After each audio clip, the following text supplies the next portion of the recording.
哎呦，哇，静姐，你怎么啦？膝盖不舒服啊？不是，最近我发现我动起来哦，我的膝盖会咔咔响。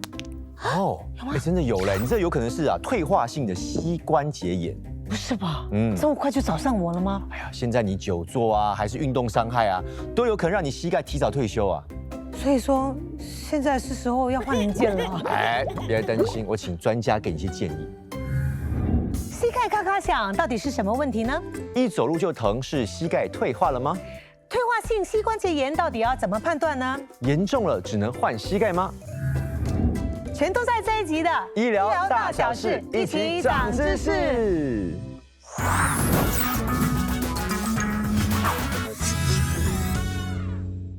哎 ，Kim 姐，我看你平时都在跑步了哈，那你有没有保养你的膝盖？我就是尽量不要跑太多了，不要太贪心。然后呢，我也加了一些力量训练，然后加强我的肌肉。但是我不知道我这样做对不对，所以今天呢，我们还是请来专家跟我们聊一聊。马上有请骨科专科医生韩富才，还有我们的2位艺人嘉宾陈天文还有陈楚涵。OK， 主持人好，好，你们好。是，那今天我们请了这个骨科专家，一定要聊一下跟这个膝盖关节有关的话题。那我知道天文哥其实饱受困扰多年，甚至有上新闻哦。所以你现在到底膝盖怎么样哈？膝盖不行了，不行了啊，两个都不行吗？对。那你发生什么事呢？对，早期运动比较多，所以造成他的软骨骨碎。可能因为3月去了泰国做宣传，然后可能是站太久，所以回来水肿了。对，然后就抽水出来，然后把打胶进去这样。是哦，结果也还是不行。那到底有多严重啊？有影片可以看。哦，是吗？对，我们来看一下。有影片吗？有。你看，所以这个是什么时候的情况？今年3月 ，OK。然后这几天，哎呦，这在抽那个什么血水？哎呦，为什么会这么严重啊？是你才3月做了什么？真的是不知道，就突然间肿起来。这个可能要问医生吧。OK。然后现在还在水肿。你总共做了几次的手术？两边膝盖？蛮多次的。问一下韩医生，为什么他的膝盖这么脆弱啊？这个应该是他这个膝关节长期的受损，导致韧带受伤、半月板撕裂，这个关节软骨撕裂，才会导致这些膝关节关节炎的症状啦。看到那个影片，我觉得其实真的会开始担心，因为我自己本身也是可能1个星期里面会运动至少3到4次，然后就是有打网球啊，有时候会跑步，然后有做普拉提之类的运动，所以医生好像像我刚才这样子说的那些我的运动量，会不会影响到就是我的膝盖会提前退化？这不一定会提前退化，因为你所做的这个运动都结合了高冲击力和低冲击力的运动，这些对这个膝盖都有好处的。加上你的体重不会很高，所以也不会对这个膝盖导致很多的冲击力。如果觉得膝盖疼痛不适，就减轻运动。有哪些运动是风险比较高的吗？如果常做的话，风险比较高的就是那些高冲击力的运动，例如弹跳，跑步，对，做那些扭转的运动，这些都会加剧疼痛。到底这个退化性的膝关节炎是怎么一回事？所以这个膝盖里面呢，有这个软骨和这个滑液，它们会减少这个骨头和骨头之间的摩擦，缓冲冲击。所以在膝关节的关节炎呢，这个软骨会逐渐的磨损、损伤，导致会有这些软骨的疮，而且会有这个软骨碎片，导致疼痛、肿胀，而有时候有一些磨削感。这个是早期的膝关节炎，当它变得更糟糕，它就会变成末期的膝关节炎，就是像这样，它的软骨组织全部都被磨损，有好多个疮，也有骨刺在那边，这些都会导致疼痛、肿胀和僵硬等的症状。好，那现在考考你们，看你们刚才有没有仔细的在听课哈？好，来迷思啊，来第一题，女性的膝关节更容易受伤，真还是假？刚才没有提到啊。对啊，没有，给你要自己用给啦逻辑推理。呀 OK， 真 OK， 来，为什么天文哥女性的年纪越来越大的时候，她会流失她的胶原蛋白， ？OK，所以说女生而且生了孩子之后，身体会退化。OK， 好，那楚涵呢？我是想到女性可能穿高跟鞋比较多哦，然后因为有些女性就是怀孕了，然后要生孩子，可能那个重量会影响到她的膝盖。风险比医生较高。真还是假？好，所以这个答案是真的。哇！再解释哎，女性膝关节就比较容易受损，是因为骨盆的结构、这个肌肉分布、荷尔蒙的问题，而且这个韧带比较松弛，就很容易关节比较容易扭伤、受伤等。迷思2啊，膝关节在21岁之后会开始退化，真还是假？应该是这样的。 OK， 来答案，假来。你不要每次最后一个回答，看人家答案呢。偷看答案我觉得是真的。真的 ，OK， 你先讲。可是我不知道是21岁，我以为是30岁。OK。因为我知道好像30岁之后，你的肌肉就一直在流失了。21岁很年轻吧？因为我每次听人家就是投诉身体哪里疼痛啊，都是30多岁还是40岁之后才讲这里痛那里痛，很少听到21岁开始。OK， 来，医生，真还是假？答案是假。我是假聪明，我是假聪明，救不到你。虽然这个膝关节炎会随着年龄的增长磨损，可是不一定21岁后就开始。通常多数是因为运动受伤才会导致磨损的。数据显示，通常是40岁以上才会开始退化。好，来，迷思3。爬楼梯呢，对这个膝关节有害，所以说，如果你有退化性的膝关节炎，应该要完全避免。真还是假？好，看看你们答案哦。好，真假。来，天文哥，为什么呢？以前还有爬5级芝麻山，现在完全不能爬。医生有叫你不要爬吗？少爬。最近水肿得很厉害，所以就很少走楼梯。所以是个人经验。对。那些膝关节炎的患者，他们不爬楼梯是因为怕痛。但是如果你有膝盖关节炎的话，你应该爬一点楼梯来增加锻炼你的腿的肌肉。但是不是叫你整天爬楼梯啦，因为还会痛，你还是会减少。所以这个答案呢，Kim 小姐讲的是很对。对，你看，接下来都对了。虽然这个爬楼梯会导致膝盖疼痛，可是我们不应该完全停止，因为上下楼梯都有对这个膝关节的周围的肌肉强化有用。是，当膝关节的这个肌肉更强，它的那个膝关节的压力较低。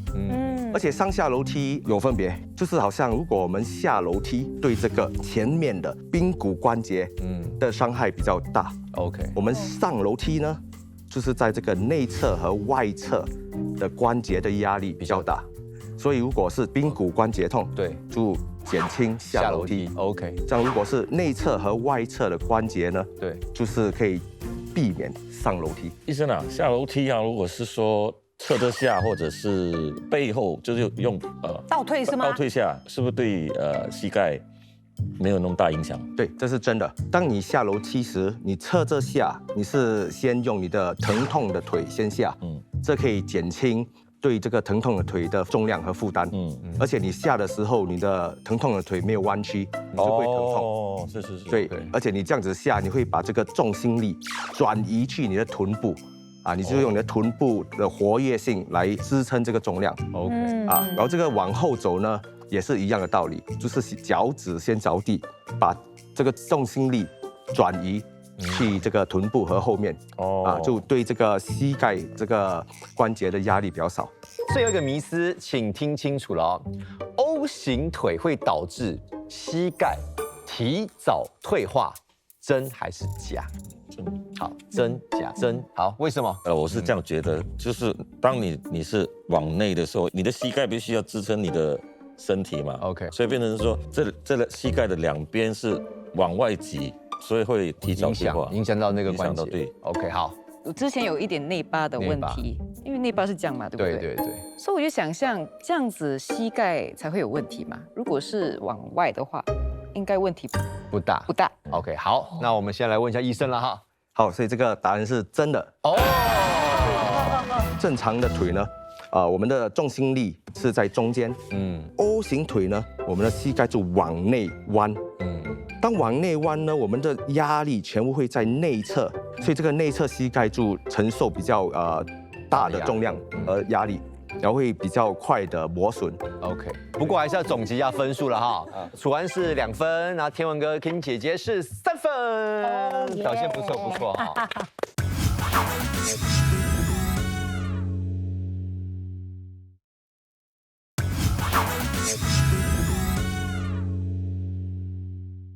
好，欢迎中医师赵哥医师的加入哦。欢迎欢迎。那当然想问一下赵医师，就是以中医的角度来说，是如何看待退化性的膝关节炎呢？退化性的膝关节炎在中医属于痹症的范围。那如果到了后期，关节软骨受损，关节已经变形了，也僵硬难以活动的时候，我们就叫做骨痹。它的发病一般是跟我们的年龄，跟一个人的体质，还有就是外伤，还有一些环境有关系。它是一个渐进性的、反复发作的这样一个过程。然后它一般是跟年老、肾虚，还有就是久病、体虚、气血不足，我们的肌肉和筋骨食于濡养有关系。再有就是膝关节局部的劳损、外伤导致的淤血阻滞。然后加上我们外环境的这些风寒湿邪，引起来气血闭阻不通，就发病了。最终它的一个病理结果，在我们的膝关节的局部就会出现寒凝、痰阻、血瘀，导致不通，所以就会痛。那我要请问一下医生还有医师哦，是当这个患者来看病的时候，你们是怎么样诊断出他有没有退化性的膝关节炎呢？早期的这个膝关节磨损呢，我们可以用这个核磁共振扫描来评估这个软骨损伤的早期诊断。那中医呢是如何诊断的？医师？对，中医现在我们也是要结合现代医学的检查，好像 X 光这样子的，再结合它的症状体征。OK。那我们正常的膝关节，它从外表来看的话，它是轮廓很清晰、很光滑的。它正面看好像一个大象的头，上面是大象的额头，下面是大象的鼻子，两边的膝眼呢就好像大象的耳朵。当膝关节退化变形了以后，它会变得凸凹不平，而且很明显的不对称。那这个时候就是可以诊断是退化性的膝关节炎。那是什么原因会造成这个膝关节炎加速的退化呢？体重过量会导致膝关节承受的重量较大。这个姿势不良，比如长期跪坐，走路姿势不对，像刚才我们说的这个 X 型或者这个 O 型腿，这些都会导致这个重量的移位，膝关节会承受更多的重量。对，而且这个运动受伤也会导致。对了，那当然，这退化性的膝关节炎会有什么样的一些症状呢？早期的膝关节炎就是一点疼痛，比如坐姿、站起，都会导致膝关节疼痛。所以一感觉到疼痛就是有问题。对了，中期他们有时候会有一些卡声。有嘞，我有，我看我现在就有。可是我有不疼痛的话是没事，后期这个关节就会畸形、肿胀、疼痛，就好像天文哥这样，它就是一个例子了。对，而且弯曲不了，走不多，上下楼梯都不行，而且坐太久会僵硬。请问一下医生，有什么样治疗方法呢？目前治疗方法有这个非药物治疗，比如做运动治疗，做强化肌肉治疗，这个体重控制，物理治疗，药物控制呢，就好像止痛药、抗炎药，有时候我们可以吃这个软骨保健品，例如这个葡萄胺、胶原蛋白，这些都会可能舒缓这个软骨退化。然后这个姜黄素和欧梅加也有抗炎的作效。不过刚刚有提到胶原蛋白，我知道好像是第2型的是吗？因为第2型好像是补软骨。对了。如果尝试药物都不行的话，我们可以注射治疗，就好像天文哥打了这个透明质酸，也叫做这个润滑剂。有时候我们会打类固醇，也叫做可得松。然后我们可以尝试用手杖，就上下楼梯就有一个辅助工具这样，扶手这样。对，就减轻重量啊。护膝可以帮助避免肿胀、疼痛。穿这个脚型鞋垫来脚型。对。然后有时候严重的话就没办法，我们就得做手术，好像微创手术或者这个置换关节手术。我们也可以适当的吃一些保健品，来减缓这个关节炎的症状。没错其实都可以开始吃来预防对，医生啊，在什么情况之下我们可以考虑说要换膝盖呢？如果你的膝盖一直疼痛、肿胀，影响你日常生活，例如走路都被影响，而且这个关节炎是末期关节炎，就没办法，就得就是连走都不能走是吗？对，你们接不接我给你们看？可以啊，你不介意，我们也不介意，看有没有畸形。哇，两边都有嘞，两边都水肿。这个在中医方面有没有的治疗？治疗，除了用中药来调养以外，还有就是通过针灸、按摩来疏通经络，或者是做膏药的外敷、艾灸，温通经络、温养气血。好，那请问一下医师哦，你今天带来这个食疗是什么呢？强膝汤，哦，它主要的作用就是保养我们的膝关节。那它主要有杜仲、牛膝、党参、去核的红枣、熟地、当归，还有黑豆。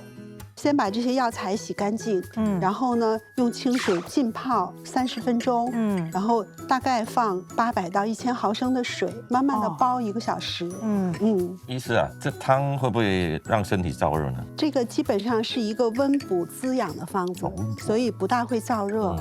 对，它是有比较浓郁的中药香味，是，但是因为红枣关系，所以你喝下去的时候还会有一个甘甜味。牛膝和杜仲，它是补肝肾、强筋骨的；党参和红枣是补气养血的；当归和熟地，它是养血活血的。黑豆本身呢，它有补肾、有消肿，也有一定活血的作用，所以全部组合起来呢，它就是补肾、壮骨、养血、荣筋。多久喝一次啊？1个星期可以喝2次，或者是当你的关节觉得疲劳，或者是关节受凉之后，都可以煮一下。那有没有什么人是不太适合喝的？孕妇不太适合喝，活血是吗？对，它有活血的作用。那有痛风的病人的话，这个黑豆就不适合了。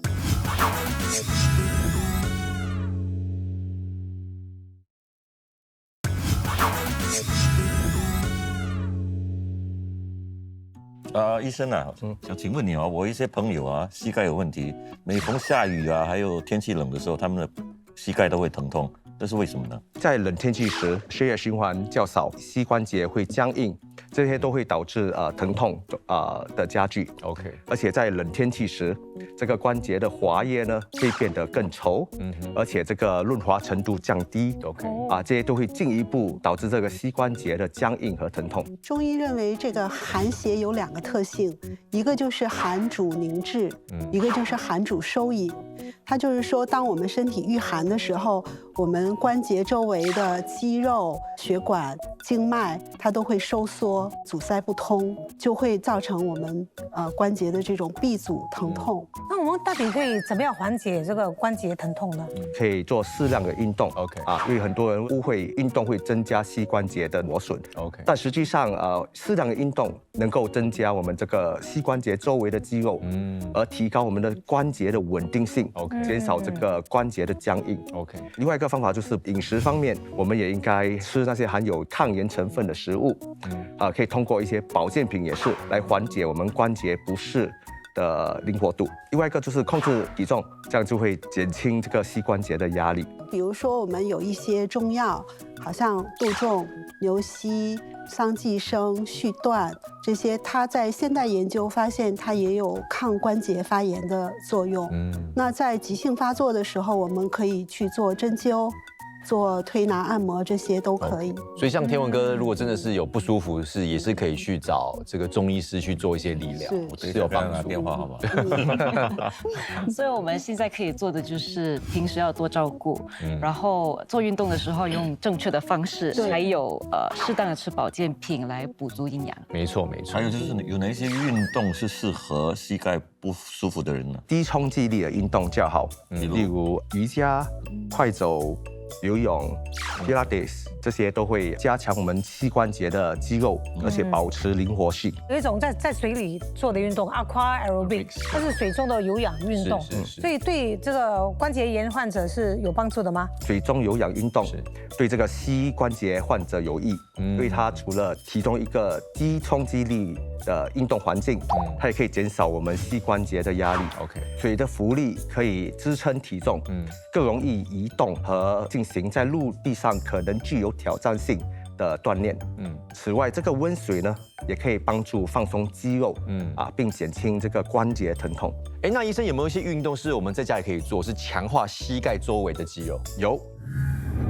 好了，韩医生要教我们做什么运动呢？像我今天就教你们用这个阻力圈，好来做这个低冲击力的运动。好的，没问题。我们的运动线呢准备好。是，所以先放在这个膝盖两侧嘛。对了，对。然后呢，这个膝盖往内压。OK， 要到什么样的一个程度？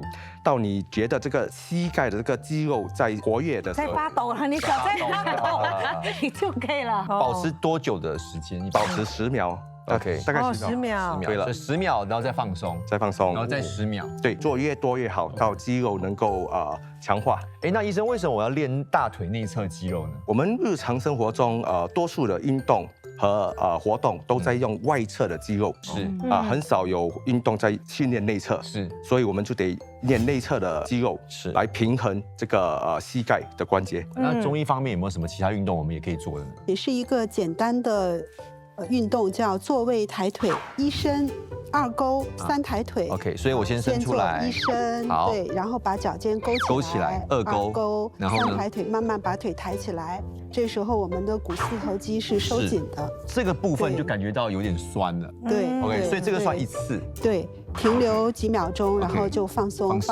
放下，对，再重复第2次，然后再一样这样子勾，然后抬腿。对。OK， 所以大概做几次呢？每边做20次。20次。对，早晚各做1次。OK。那好了，我们今天聊了这么多，还学做运动哦，相信大家也明白，膝盖呢一定要顾好，不要等到它抗议了才来求救。真的，因为膝盖一旦出问题，像我们走路啊、上下楼啊、蹲下来要捡东西啊，都是个难度啊。是的，所以希望看完这一集呢，大家可以提早保养，走路轻松，行动自如。是，那最后要感谢韩医生，还有我们的赵医师、楚怀还有天文哥，谢谢你们，谢谢。好，医疗大小事，一起长知识，拜拜，下次见。